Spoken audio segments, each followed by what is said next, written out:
రుతుపవనాలు చురుకుగా కదులుతుండటంతో ఏపీలో భారీ వర్షాలు కురుస్తున్నాయి. కోస్తా రాయలసీమ జిల్లాలకు మరో 2 రోజులు వాతావరణ శాఖ వర్ష సూచన చేసింది. మోస్తారు వర్షాలు కురుస్తాయని తెలిపింది. షియా జోన్ 18 డిగ్రీల వద్ద కొనసాగుతున్నట్లు వెల్లడించింది. దీని ప్రభావం వల్ల తీరం వెంబడి 30 నుంచి 40 కిలోమీటర్ల వేగంతో గాలులు వీస్తాయని తెలిపింది. ఏజెన్సీ ప్రాంతాల్లో అత్యధిక వర్షపాతంతో కొండవాగులు పొంగి పొర్లుతున్నాయి. మరింత సమాచారం మా ప్రతినిధి అనిల్ అందిస్తారు. అనిల్,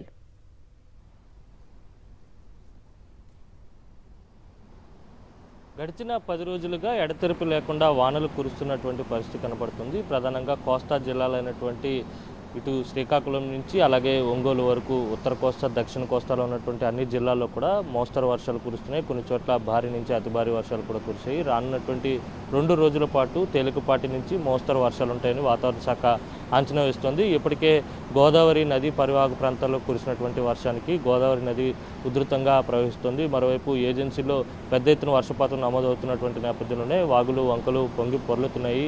ఋతుపవనాలు చురుకుగా ఉన్నటువంటి నేపథ్యంలోనే వర్షాలు పెద్ద ఎత్తున నమోదవుతున్నాయని వాతావరణ శాఖ అంచనా వేస్తుంది. అలాగే 18 డిగ్రీల వద్ద షియా జోన్ కొనసాగుతుంది. దీని ప్రభావంతో గాలుల వేగం కూడా ఉంటుంది కనుక మత్స్యకారులు అప్రమత్తంగా ఉండాలని ఇప్పటికే సూచించడం జరిగింది. మరొక 2 రోజుల పాటు తేలికపాటి నుంచి మోస్తరు వర్షాలు ఉత్తర కోస్తా జిల్లాల్లో పడితే అలాగే రాయలసీమలో మాత్రం మోస్తరు వర్షాలు ఉంటాయని వాతావరణ శాఖ అంచనా వేస్తుంది. దక్షిణ కోస్తా జిల్లాల్లో కూడా 1-2 చోట్ల మినహా అన్ని ప్రాంతాల్లో కూడా తేలికపాటి నుంచి మోస్తరు వర్షాలు ఉంటాయని వాతావరణ శాఖ అంచనా వేస్తుంది. ఇటు అల్లూరి సీతారామరాజు జిల్లాలో ఉన్నటువంటి చిత్తూరు కావచ్చు, కోనవరం కావచ్చు, ఇటువంటి ప్రాంతాల్లో అత్యధిక వర్షపాతం నమోదవుతుంది.